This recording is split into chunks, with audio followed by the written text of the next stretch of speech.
Hi friends, అందరికీ నమస్తే. రణబేరి drivers welfare association Krishna జిల్లా గుడివాడ అధ్యక్షులు బుల్లా సుధాకర్. డ్రైవర్ మిత్రులారా, మీ అందరికీ నమస్కారం. అయితే ఈరోజు మీ ముందుకు వచ్చిన ముఖ్య ఉద్దేశం, నేను ఒక డ్రైవర్ని.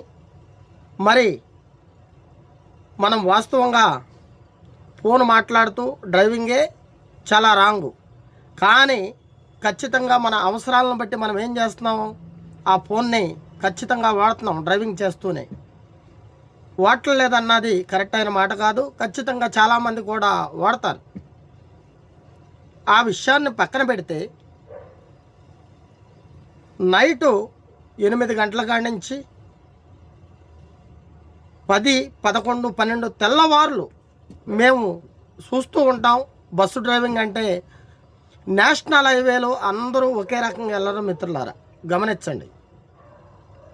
చాలామంది మన డ్రైవర్లు చేసే తప్పు ఏమంటే, ఫోను బండి ఎదురుగుండా బండి ముందు డాష్బోర్డు మీద ఫోన్ పెట్టి వీడియో ఆన్ చేసి ఫోన్లు చూసుకుంటూ డ్రైవింగ్ చేస్తున్నారు. జాగ్రత్త డ్రైవర్ మిత్రులారా, ఇది ఎవరి కోసం కాదు, నీ కుటుంబం కోసం. దాన్ని మెయిన్ ముందు ఆలోచన చేయండి. అంటే మన మైండ్ సెట్ కరెక్ట్గా డ్రైవింగ్ మీద ఉంటుందా చెప్పండి. పర్ఫెక్ట్గా తోలుతుంటేనే అనేక రకాలైన ఇబ్బందులు జరుగుతూ ఉన్నాయి.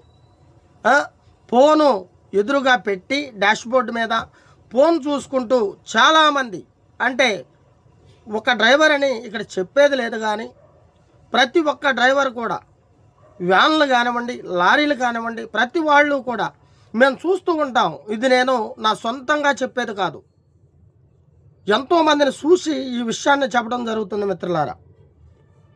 మనం ఫోన్ చూసుకుంటూ అలా బండి డ్రైవ్ చేస్తే మన మైండ్ సెట్ ఎంతవరకు కరెక్ట్గా ఉంటుంది చెప్పండి మీరు. నేషనల్ హైవే అంటే రకరకాల స్పీడ్లో వెళ్తూ ఉంటారు.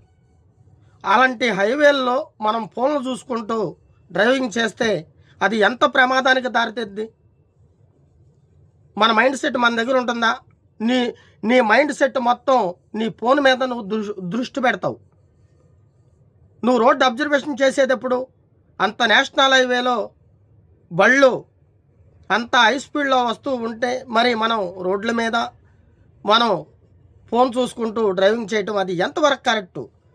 దీన్ని ఎందు గురించి చెప్తున్నానంటే, ఒక అసోసియేషన్ లీడర్గా ఖచ్చితంగా తెలియపరచాల్సిన విషయం ఇది.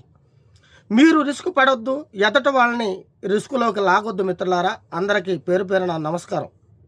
ఓకే మిత్రులారా, అందరికీ నమస్తే, బాయ్. దీన్ని ప్రతి ఒక్కరు కూడా పాటించండి. అందరికీ నమస్తే.